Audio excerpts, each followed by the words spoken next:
Good morning, YouTube. This is Chuck Jones. I want to welcome you to my channel again. And you're probably looking at this saying, oh no, we're going to be stripping copper again out of some THHN. And if you're looking at this, that's probably what you would think. And I've already done some stripping, and I've got quite a few pounds of it. And I'm going to do something a little different today. You might have seen in some of my older videos that I've done a lot of melting of aluminum and copper and brass and whatnot, and let me show you what we're going to do. I'll be back in a short. Alright guys, so this is what we got.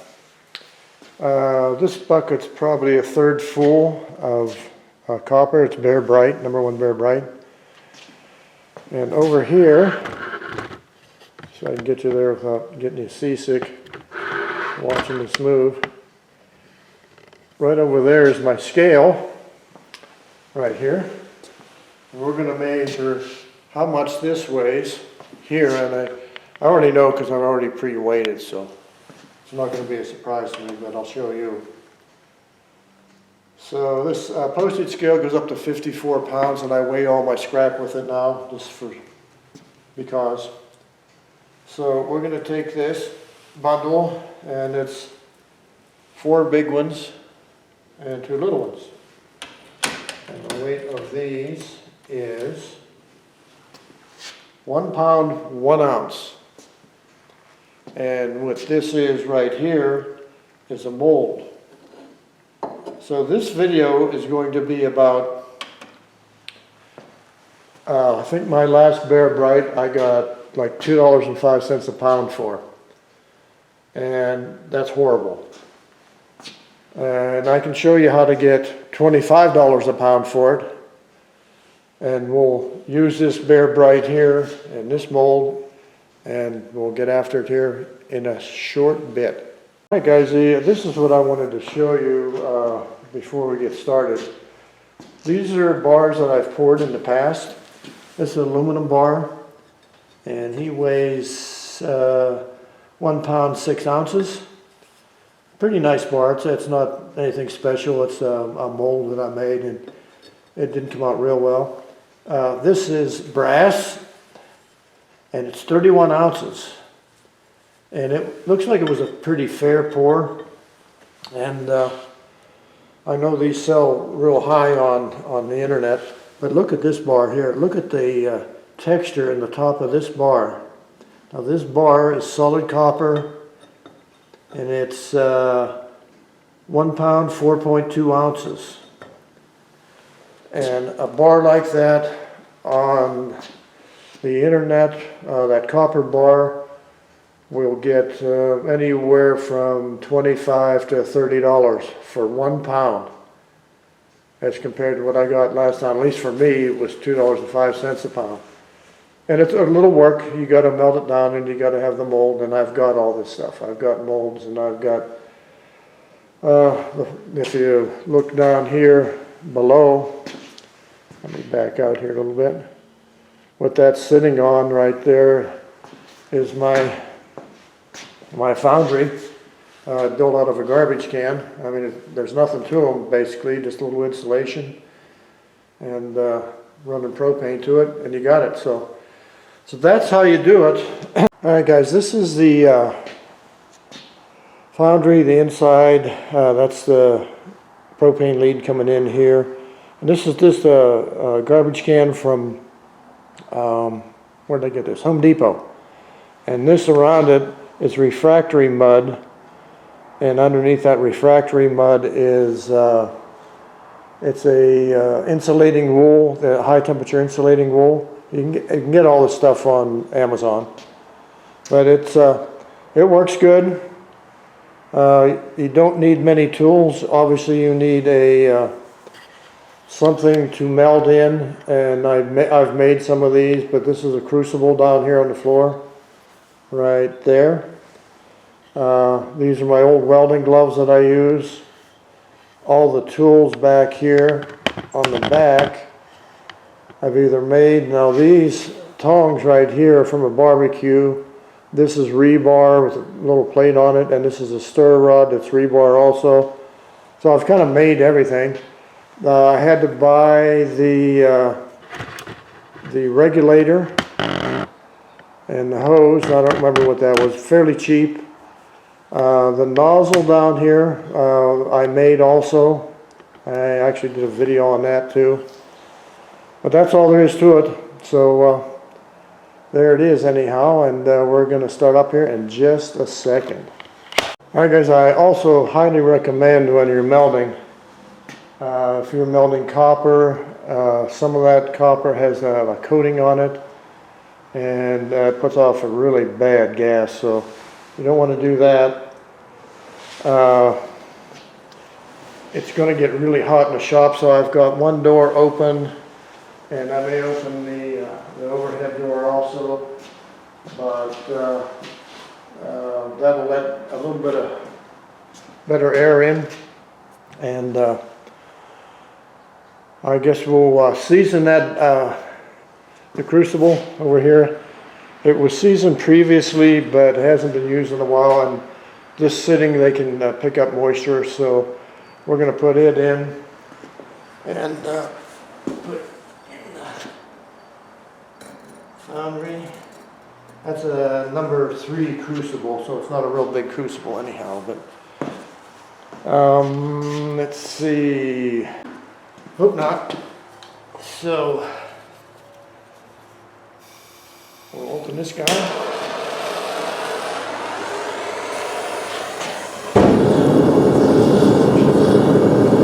Alright, there we go. So now we're heating that crucible. I guess you can still see inside there, can you? Or can't you? Yeah, not very well. Let's get a little bit closer. I can't get too close even overhead because the heat coming up here is pretty warm right here. See, that comes in at an angle, and you can see it going around the crucible. And that's a graphite crucible.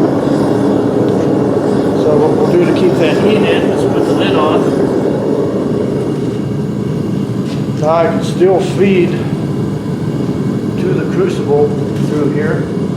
And that'll probably be the last time I'm able to touch that lid with my bare hands. And once we get that going for a little bit, I'll check temperature in there, and then we'll start feeding it and get ready to pour. Simple, simple. Later. Guys, it's up and running. Been running for a little bit. This is my high temperature gun.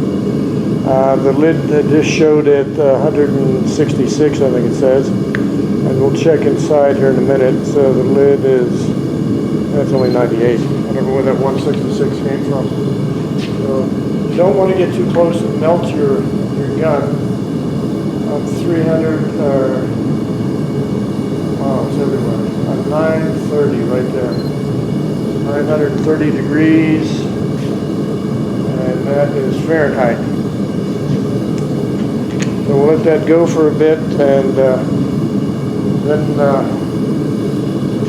that crucible isn't even red yet, so it's got a ways to go. Alright guys, another thing, safety is a must for this. You pour molten copper on you, you'll really regret it. So leather apron, I've got leather boots on, leather welding gloves. You can see a wrinkle from handling hot metal. So that's really important that you are safe with this. Like I said, respirator doesn't hurt. We're going to check temperature here. Now I can see my crucible starting to get red. So let's see if we can get you a little closer, maybe without burning my lens. This way.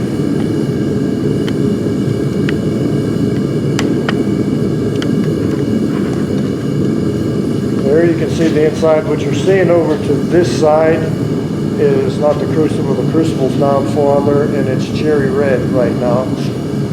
Let me shoot it and get a temperature. Change the temperature gun to centigrade because I need 1083 degrees to do a melt. I'm pretty sure it's only been like 10 minutes, so I'm pretty sure it's nowhere near that.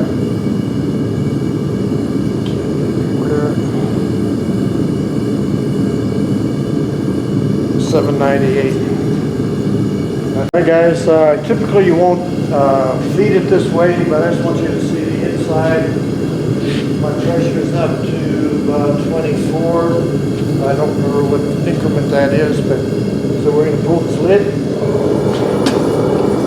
As you can see, it's plenty hot in there. It's 830, I believe, the last time I looked. We'll put one of these smaller guys in.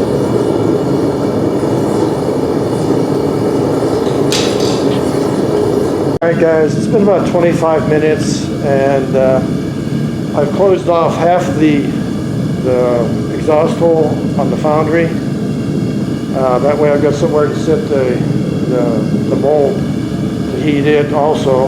But that'll keep more of the heat in because we're just about ready to start melting. The copper that's inside is cherry red, but it's not flowing yet, so there's a little heat here.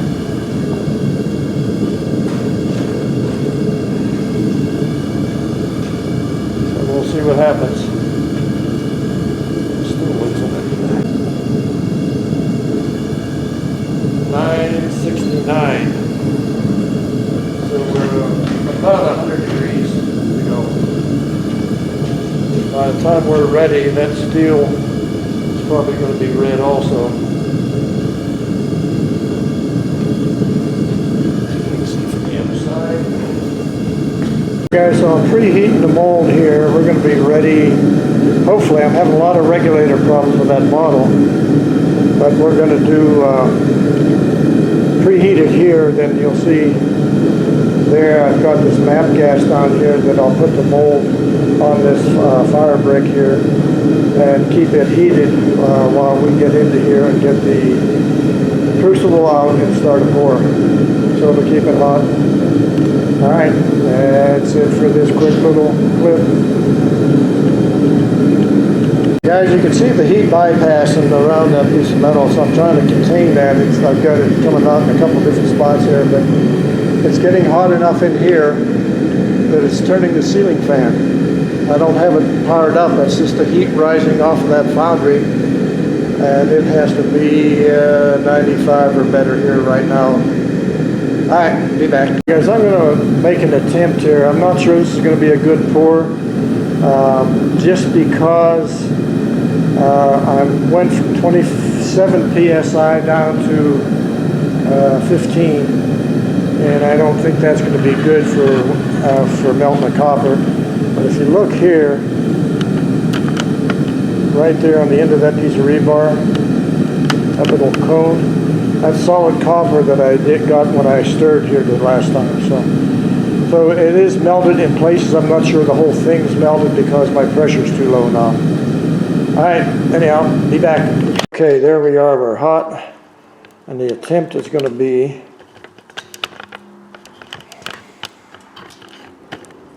from there to there.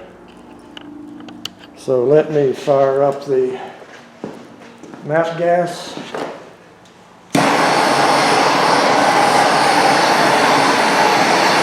Making a picture there, I'm not sure what we're going to get.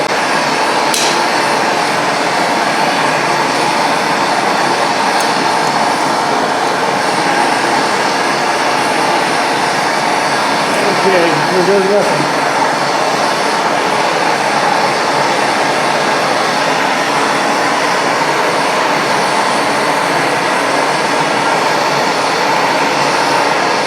That's what I thought.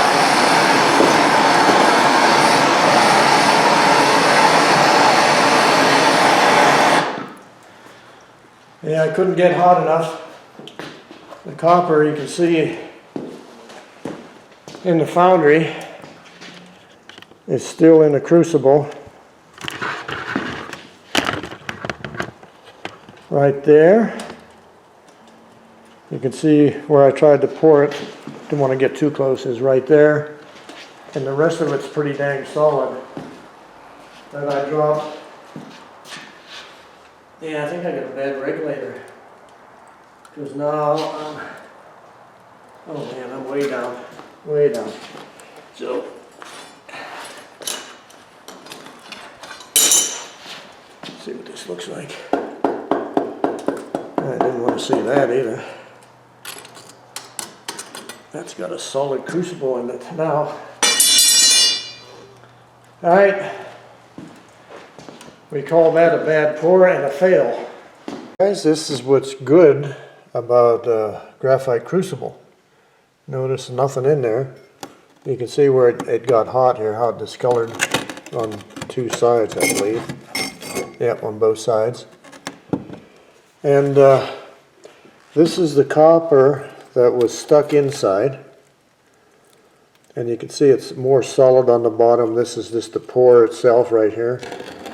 And this is what went into the mold.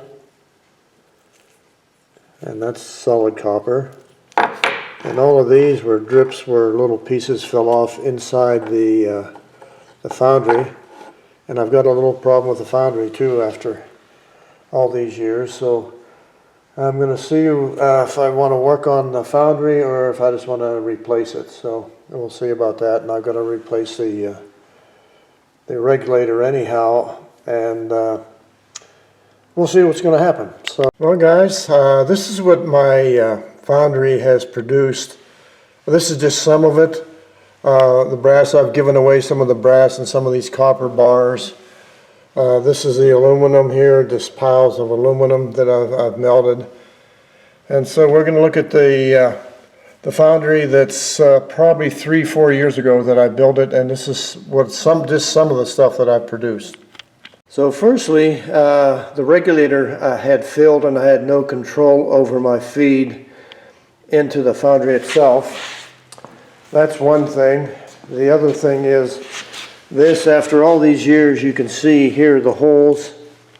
I guess you can see that right here on the side. Here's a big hole over on this side. And the insulation went on the bottom, and there's fire brick on the bottom too, but if you look real close here, this circle on the floor, that's where it was sitting and it burnt the floor. The other thing is on the lid, after all these years, the lid's toast. At least the insulation is. The big problem here is this. If you look at this, my burner, you can see this black marker. That's where the fire was coming out of here.